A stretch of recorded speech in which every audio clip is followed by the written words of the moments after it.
Hello दोस्तों, electromagnet channel में आप लोगों का एक बार फिर से स्वागत है। दोस्तों, हम लोगों का BEE का लेक्चर सीरीज चल रहा था, जिसमें हम लोग कल 14वें लेक्चर में जो है समांतर प्लेट संधारित्र की धारिता के बारे में पढ़ चुके थे। आज हम लोग उसके आगे से देखेंगे। उसके आगे का टॉपिक है संधारित्र की धारिता।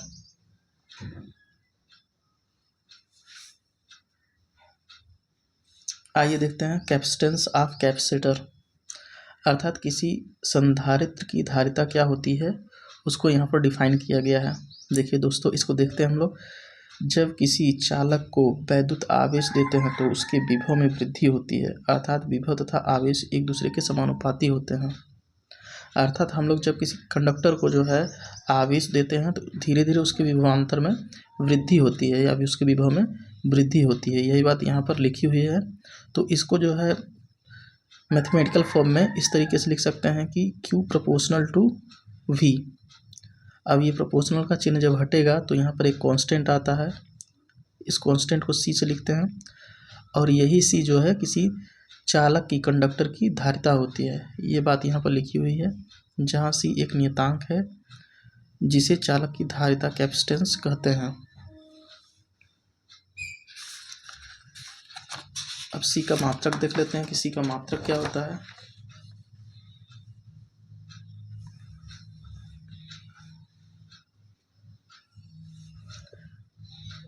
देखिए दोस्तों, Q बराबर CV, इसी को Q बराबर CV भी लिख सकते हैं। देखिए ये Q बराबर CV हो गया। अब इसका मात्रक हम लोग देखिए कैसे निकालते हैं। तो C का मात्रक होगा Q का मात्रक बटे में V का मात्रक। तो Q का मात्रक हम लोग पढ़ चुके हैं। Q का मात्रक जो होता है कूलाम होता है और V का मात्रक वोल्ट होता है। तो इस तरीके से जो है C का मात्रक कैपेसिटेंस का मात्रक क्या हो जाएगा, कूलाम प्रति वोल्ट। इस कूलाम प्रति वोल्ट को फैरड भी लिखते हैं, इसे F से डिनोट करते हैं। फैरड जो है कैपेसिटेंस का SI मात्रक है। इसके बाद यहाँ नोट में कुछ लिखा हुआ है, फैरड धारिता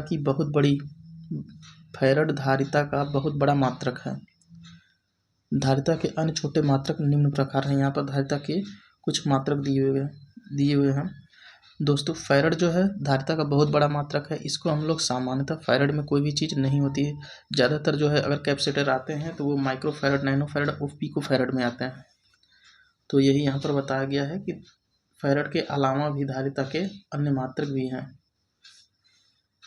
देखिए पहला मात्रक क्या है, एक स्टेट फैरड। इसको ESU शॉर्ट फॉर्म में ESU से लिखते हैं। एक स्टेट फैरड बराबर होता है 10⁻⁹ फैरड के बराबर। इसके बाद दूसरा होता है 1 मिली फैरड। इसको शॉर्ट फॉर्म में MF से लिखते हैं। इसका मान होता है 10⁻³ फैरड। और इसके बाद अगला मात्रक है 1 माइक्रो फैरड, जिसे μF से लिखते हैं। इसका मान होता है 1 माइक्रो फैरड बराबर 10⁻⁶ फैरड। इसके बाद अगला मात्रक है 1 नैनो फैरड। इसको छोटा n और बड़े F से डिनोट करते हैं। 1 नैनो फैरड का मान होता है 10⁻⁹ फैरड। इसके बाद अगला मात्रक है 1 माइक्रो फैरड, माने यहाँ 2 बार माइक्रो है। तो जैसे 1 माइक्रो फैरड में 10⁻⁶ होता था, तो यहाँ माइक्रो 2 बार लिखा हुआ है, तो इसका मान हो जाएगा 10⁻12 फैरड। इसके बाद 1 पिको फैरड बराबर हो जाएगा 10⁻12 फैरड, अर्थात 1 पिको फैरड और 1 माइक्रो फैरड दोनों बराबर होते हैं। यहाँ पर दोस्तों ये जितने भी मात्रक दिए हुए हैं बहुत ही ज़रूरी है। ये मात्रक जो है अक्सर कन्वर्ट करने के लिए आते रहते हैं, न्यूमेरिकल में भी और कभी कभी थ्योरेटिकल फॉर्म में भी पूछ लिए जाते हैं कि 1 मिली फैरड बराबर कितना होता है, 1 स्टेट फैरड बराबर कितना होता है, 1 माइक्रो फैरड बराबर कितना होता है, या इसके रिवर्स में भी पूछ लिया जाता है कि 1 फैरड में कितने पिको फैरड होते हैं, 1 फैरड में कितने माइक्रो फैरड होते हैं। इस तरीके से क्वेश्चन आ जाते हैं 1 नंबर में, जिसको ऑब्जेक्टिव टाइप्स क्वेश्चन कहते हैं। इसके बाद अगला टॉपिक है एक फैरड की परिभाषा। देखिए दोस्तों, 1 फैरेड की परिभाषा निकालने के लिए हम लोग क्या करते हैं, जब यहाँ Q बराबर 1 रखेंगे और V बराबर 1 रखेंगे तो C बराबर 1 हो जाएगा। तो इसी के आधार पर 1 फैरेड की परिभाषा बनाई गई है। देखिए दोस्तों, यहाँ पर जब Q बराबर 1 और V बराबर 1, तो इसी से जो है 1 फैरेड की परिभाषा बनाई गई है। अतः किसी संधारित्र को 1 कूलाम आवेश देने पर उसके विभव में 1 वोल्ट की वृद्धि हो तो उस संधारित्र की धारिता 1 फैरेड होती है। अर्थात जब यहाँ Q 1 दिया जाएगा और V में भी 1 की ही वृद्धि होगी तो C का मान 1 होगा, तो वही 1 फैरेड की परिभाषा हो जाएगी। इस तरीके से 1 फैरेड की परिभाषा बनती है। इसके बाद अगला टॉपिक है संधारित्रों के उपयोग।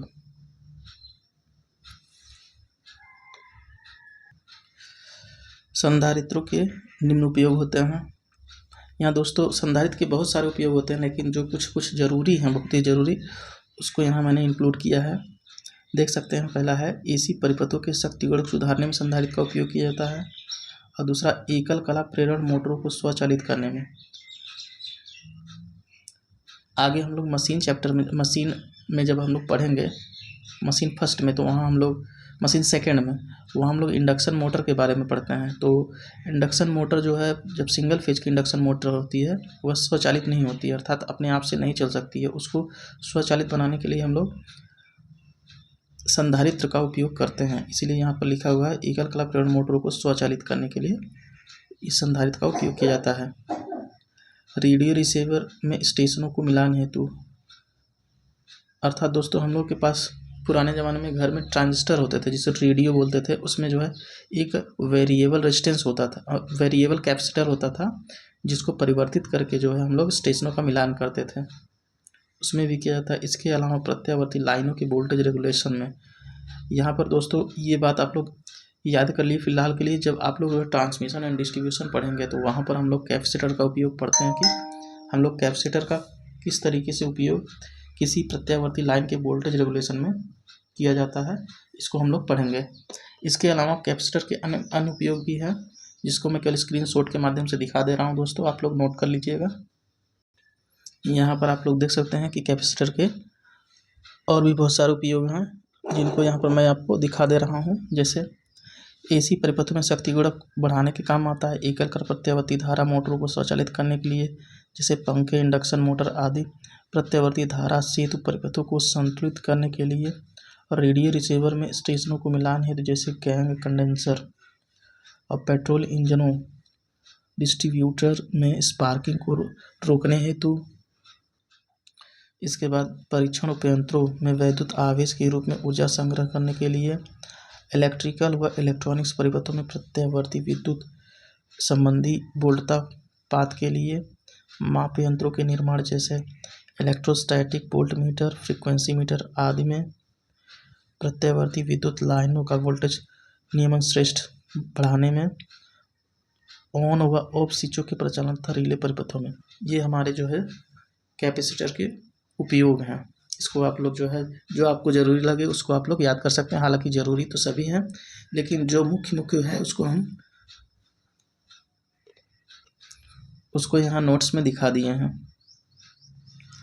इसके बाद अगला टॉपिक देखते हैं।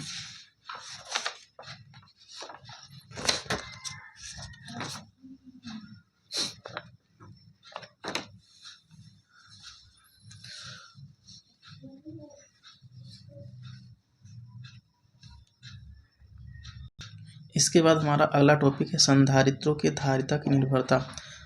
दोस्तों आपके जो नए सिलेबस में संधारित्रों के एडिशन अर्थात पैरेलल सीरीज कॉम्बिनेशन और संधारित्रों को प्रभावित करने वाले कारकों, यही 2 टॉपिक दिया हुआ है। तो इसको आप लोग ध्यान से देखिएगा, क्योंकि ये आपके टॉपिक में इंक्लूड है। इसके अलावा जो भी पढ़ाया गया वो टॉपिक में तो नहीं है, लेकिन फ़िलहाल आपके आने वाले चैप्टर जो है इलेक्ट्रोमैग्नेटिज्म या फिर मैग्नेटिक सर्किट में उसका उपयोग बहुत ही महत्वपूर्ण है। अगर आप लोग इस चैप्टर को आसानी से समझे रहेंगे तो उसको बहुत आसानी से समझ जाएंगे अगले चैप्टर को। तो यहाँ पर हम लोग देखते हैं संधारित्रों के धारिता को, संधारित्र की धारिता की निर्भरता अर्थात धारिता को प्रभावित करने वाले कारक, दोनों का मतलब एक ही होता है। तो यहाँ पर हम लोग देखेंगे संधारित्र की धारिता निम्न कारकों पर निर्भर करती है। यहाँ पर दोस्तों एक समांतर प्लेट संधारित्र की धारिता समांतर प्लेट संधारित्र दिखाया गया है। ये उसका पॉजिटिव प्लेट हो गया, ये इसका निगेटिव प्लेट हो गया है, और ये प्लेटों के बीच की दूरी है, और प्लेट का एरिया ए है। दोस्तों, जो प्लेट की एरिया होती है ये पॉजिटिव और नेगेटिव प्लेट की दोनों की बराबर होती है, अलग नहीं होती है। अगर प्लेट की पॉजिटिव प्लेट की एरिया ए है तो नेगेटिव की भी ए ही होगी। तो हम लोग देखते हैं कि संधारित्र की धारिता कैसे कैसे प्रभावित होती है, इसको हम लोग समझ लेते हैं। तो पहला है संधारित्र की धारिता उसमें प्रयोग किए गए प्लेटों के क्षेत्रफल के समानुपाती होता है। अर्थात ये प्लेट का क्षेत्रफल जितना अधिक होगा उसकी धारिता उतनी ही अधिक होगी, अर्थात C प्रोपोर्शनल टू A। दूसरा है प्लेटों के बीच की दूरी के व्युत्क्रमानुपाती होता है। अर्थात प्लेट को हम जितनी दूर पे करेंगे धारिता का मान उतना घटते जाएगा, और जितना पास रखेंगे इसको प्लेटों को जितना पास रखते जाएंगे वो धारिता उतनी ही बढ़ती जाएगी, अर्थात एक दूसरे के इन्वर्सली प्रोपोर्शनल है।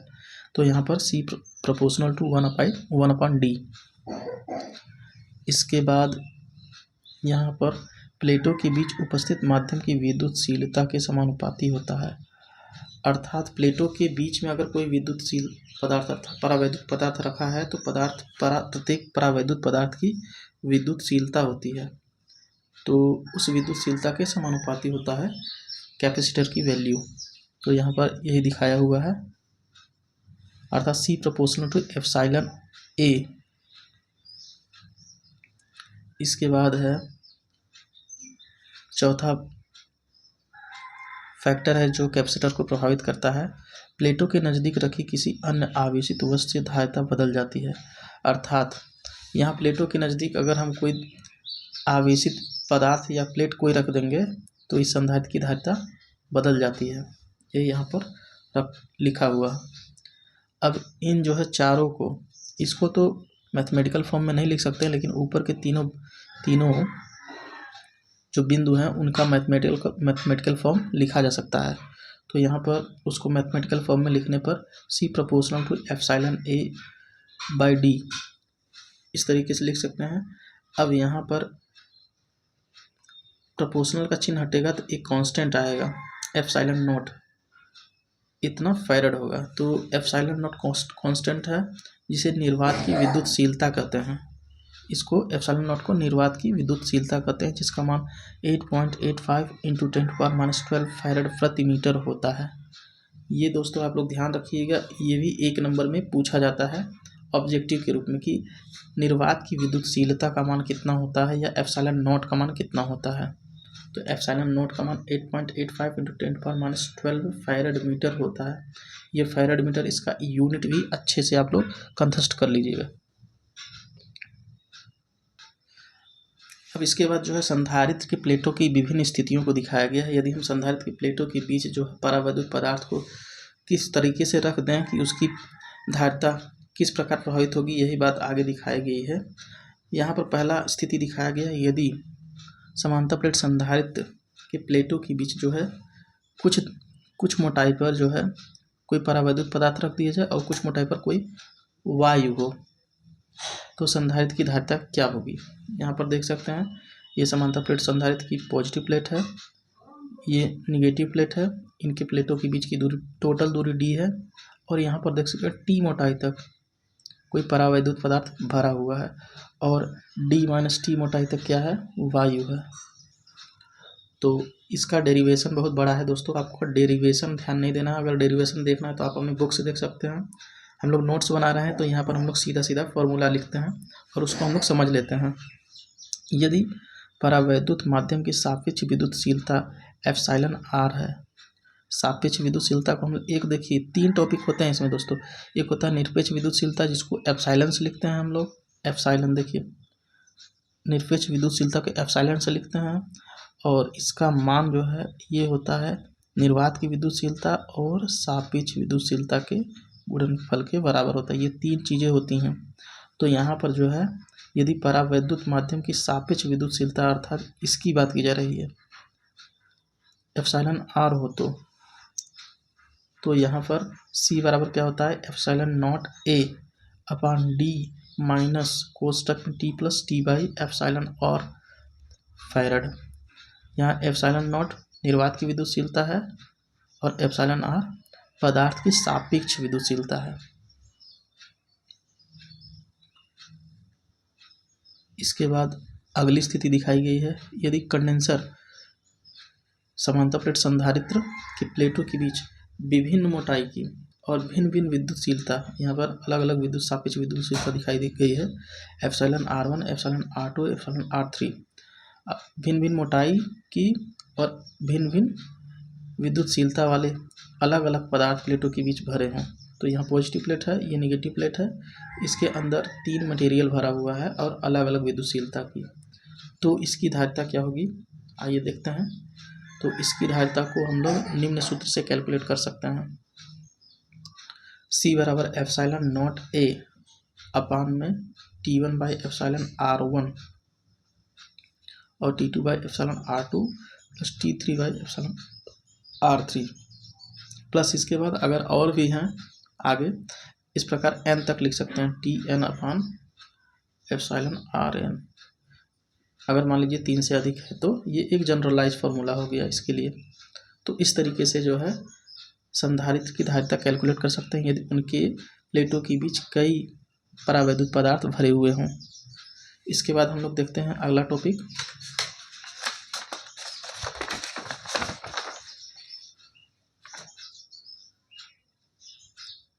यहाँ पर देख सकते हैं दोस्तों, एक बेलनाकार संधारित्र की धारिता कैसे कैलकुलेट की जाती है इसके बारे में बताया गया। इसका उपयोग दोस्तों हम लोग जब ट्रांसमिशन एंड डिस्ट्रीब्यूशन में केबल पढ़ेंगे तो वहाँ पर हम लोग केबल की धारिता निकालने के लिए इस टॉपिक का उपयोग करते हैं, इसीलिए इसको अभी फ़िलहाल पढ़ लेना आवश्यक है।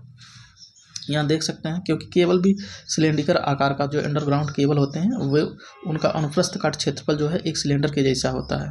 अगर छोटे भाग को काट लिया जाए, देखिए अगर इतने भाग को काट लिया जाए गोलाकार रहेगा तो वो एक सिलेंडर की तरह दिखाई देगा। इसीलिए यहाँ पर हम लोग बेलनाकार संधारित्र की धारिता के बारे में पढ़ लेते हैं, क्योंकि ट्रांसमिशन एंड डिस्ट्रीब्यूशन में जब हम लोग अंडरग्राउंड केबल को पढ़ेंगे तो वहाँ पर हमको केबल के संधारित्र कितना संधारित्र है, उसका धारिता कितनी है, उसको हम लोग कैलकुलेट करेंगे। तो हम लोगों को बहुत ही आसानी होगी समझने में।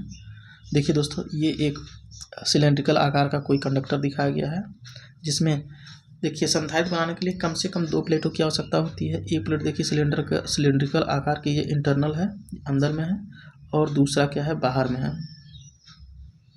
तो इस तरीके से सिलेंडर बन जाता है। अब इसके बाहरी प्लेट को माइनस बनाया गया है और आंतरिक प्लेट को प्लस बनाया गया है, और ये सेंटर लाइन जा रही है। सेंटर लाइन से जो आंतरिक सिलेंडर है उसकी रेडियस a है, और इसी सेंटर लाइन से बाहर के सिलेंडर की रेडियस b है, और ये सिलेंडर की लंबाई l है। तो इसकी धारिता हम लोग इसकी धारिता देखिए कैसे कैलकुलेट करते हैं। यहाँ पर फॉर्मूला दिया हुआ है। यदि बेलनाकार संधारित्र के आंतरिक बेलन की त्रिज्या a अर्थात अंदर वाले बेलन की त्रिज्या a है तथा बाहरी बेलन की त्रिज्या b हो और बेलन की टोटल लंबाई l हो, तो इसको देखिए यहाँ 2 फॉर्मूले दिए हुए हैं। इन दोनों फॉर्मूले की सहायता से जो है हम लोग इसकी धारिता को कैलकुलेट कर सकते हैं। c बराबर होता है 2 पाई l epsilon not upon log b by a base e होता है, बेस e। अगर बेस ई दिया हुआ है तो इस फॉर्मूले की यूज करेंगे। अगर यही बेस 10 पे दिया हो तो यहाँ पर देखिए ये बेस ई को बेस 10 में जब कन्वर्ट करते हैं तो 2.303 का यहाँ पर आगे मल्टीप्लिकेशन हो जाता है। तो इस बेस पर बेस 10 पर इसका फॉर्मूला क्या हो जाएगा, c बराबर 2 पाई l epsilon not upon 2.303 log b by a base 10 farad होगा।